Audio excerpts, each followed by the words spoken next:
নমস্কার বন্ধুরা, দেবযানীর শখের রান্নাঘরে সবাইকে অভিনন্দন জানিয়ে আজকে আবার একটি নতুন রেসিপি নিয়ে চলে এসেছি। আজকে রেসিপি করে দেখাবো চিংড়ি মাছ দিয়ে এঁচড়। তো বন্ধুরা দেখো, বাজার থেকে আমি এরকম সাইজের একটা এঁচড় কিনে এনেছি। এবারে এটাকে ছাড়িয়ে কেটে নেব। এখানে আমি গামলাতে কিছুটা জল নিয়ে নিয়েছি। এবারে এর মধ্যে দিয়ে দেবো হলুদ গুঁড়ো, দিয়ে এঁচড়টাকে আমি এবারে কেটে নেব।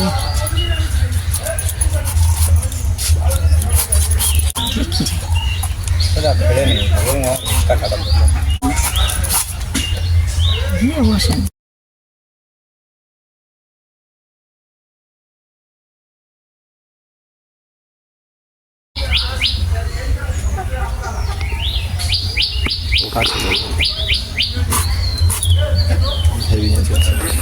তো বন্ধুরা দেখো, এঁচড়টা কিন্তু একদম কচি।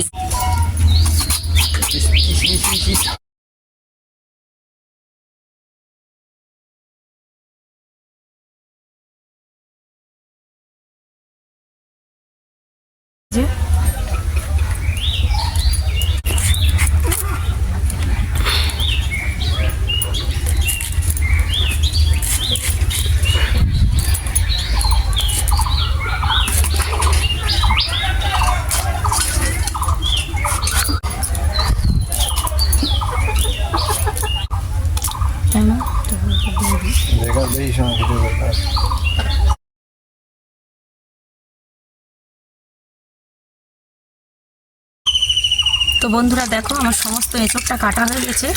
আর এঁচড়গুলো আমি এরকম ছোট ছোট করে কেটে নিয়েছি। এবার এটাকে আমি গরম জলে ভাবিয়ে নেব। তো উনানে আমি একটা কড়া বসিয়ে দিয়েছি, দিয়ে এর মধ্যে কিছুটা জল দিয়ে আমি কাটা এঁচড়গুলোকে সেদ্ধ করে নেব। সেদ্ধ করার সময় আমি এতে আবারও একটু হলুদ গুঁড়ো দিয়ে সেদ্ধ করব, যাতে না কালো হয়ে যায়।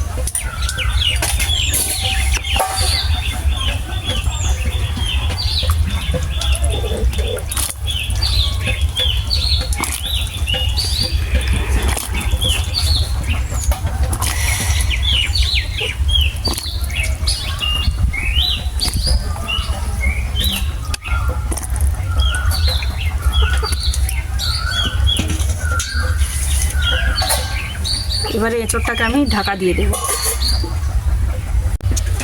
এঁচড় বানানোর জন্য আমি প্রথমে চিংড়ি মাছটাকে ভালো করে কেটে পরিষ্কার করে ধুয়ে রেখে দিয়েছি। আর নিয়ে নিয়েছি আলু, ডুমো ডুমো করে কেটে নিয়েছি কিছুটা, আর পেঁয়াজ আর টমেটো আর আদা রসুনটাও বেটে রেখে দিয়েছি।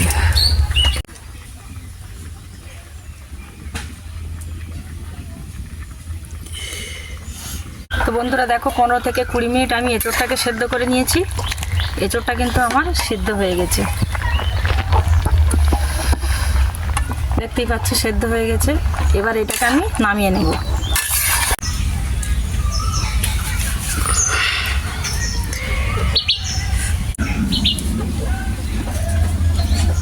এবারে আমি এঁচড়গুলো ভেজে নেব।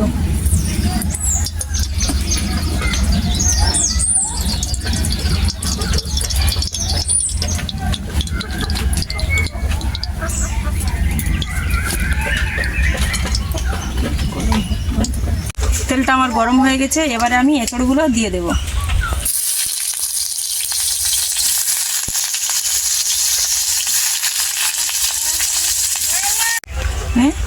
তেলটা আমার গরম হয়ে গেছে। এবারে আমি এঁচড়গুলো দিয়ে দেব।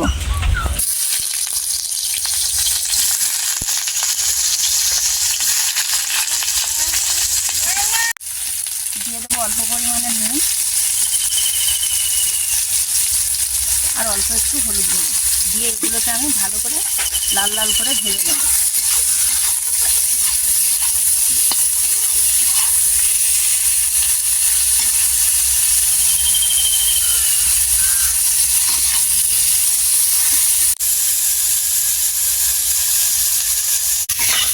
তো বন্ধুরা দেখো, আমার এঁচড়টা ভাজা হয়ে গেছে লাল লাল হয়ে।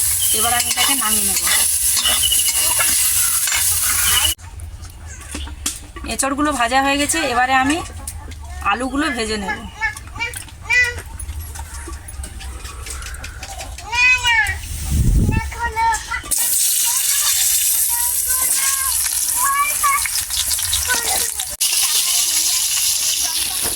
ভাজার সময় আমি অল্প একটু হলুদ গুঁড়ো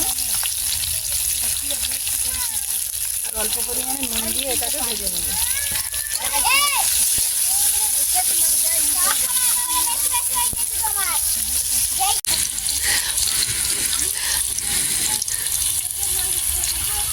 দেখো আমার আলুটা লাল লাল ভাজা হয়ে গেছে, এবার এগুলোকে আমি তুলে নেব।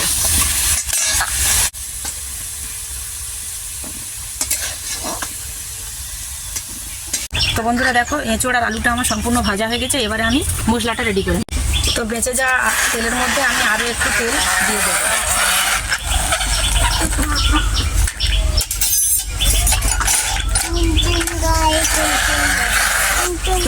এর মধ্যে আমি গোটা গরম মশলা ফোড়নে দিয়ে দিচ্ছি আর দিয়ে দিচ্ছি শুকনো লঙ্কা।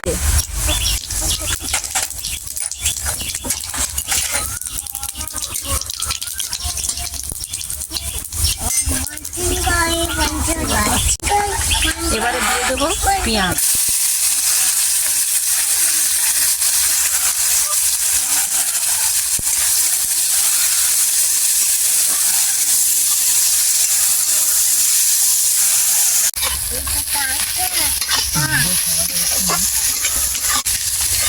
পেঁয়াজটা আমার লাল লাল ভাজা হয়ে গেছে, এবারে এর মধ্যে দিয়ে দেবো আদা রসুনের পেস্ট।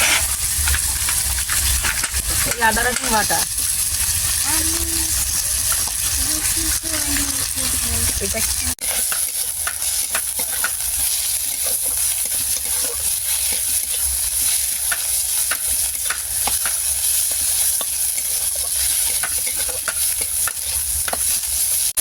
আদা রসুনের কাঁচা গন্ধটা চলে গিয়েছে, এবারে এর মধ্যে দিয়ে দেবো কেটে রাখা টমেটো।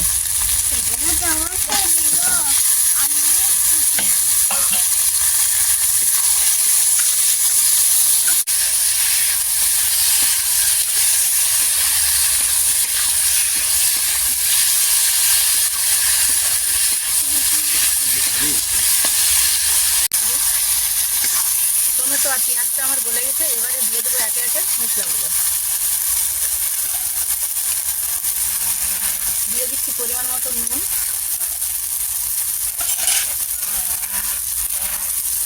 দিয়ে দেবো হলুদ গুঁড়ো,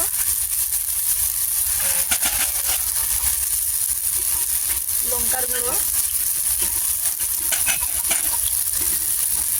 জিরে গুঁড়ো, সর্বশেষে ধনে গুঁড়ো দিয়ে এগুলো আমি ভালো করে কষিয়ে নেব।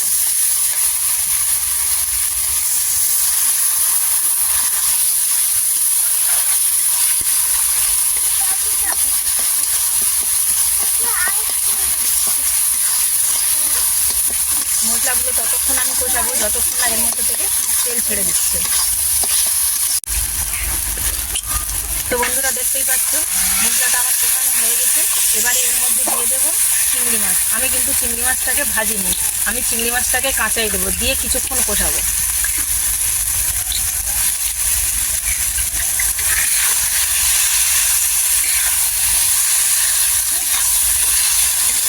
চিংড়ি মাছ দিয়ে আবারও কিছুক্ষণ কষিয়ে নিয়েছি, এবারে দিয়ে দেবো ভেজে রাখা এঁচোড় আর আলু।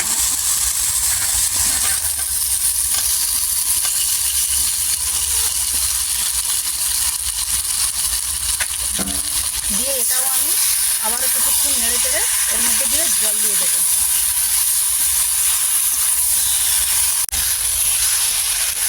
তো আমার কষানো হয়ে গেছে, এবারে এর মধ্যে দিয়ে দেবো পরিমাণ মতো জল।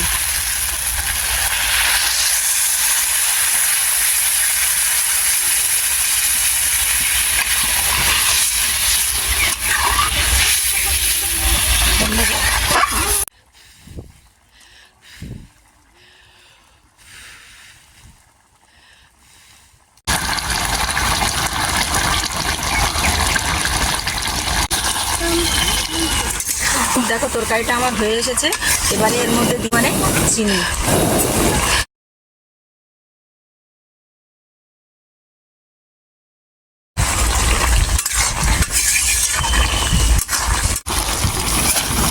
দেখো তরকারিটা আমার হয়ে গেছে, এঁচড়গুলোও সুন্দরভাবে সেদ্ধ হয়েছে, আলুগুলোও সেদ্ধ হয়ে গেছে, আর এদিকে তরকারিটা আমার হয়েও গেছে।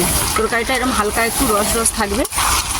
এবারে এর মধ্যে দিয়ে দেবো ঘি। ঘি।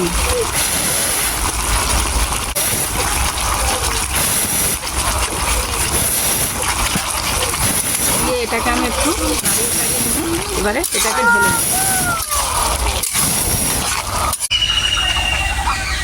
তো বন্ধুরা দেখো, এঁচড় চিংড়িটা আমার রেডি হয়ে গেছে, নামিয়েও নিয়েছি।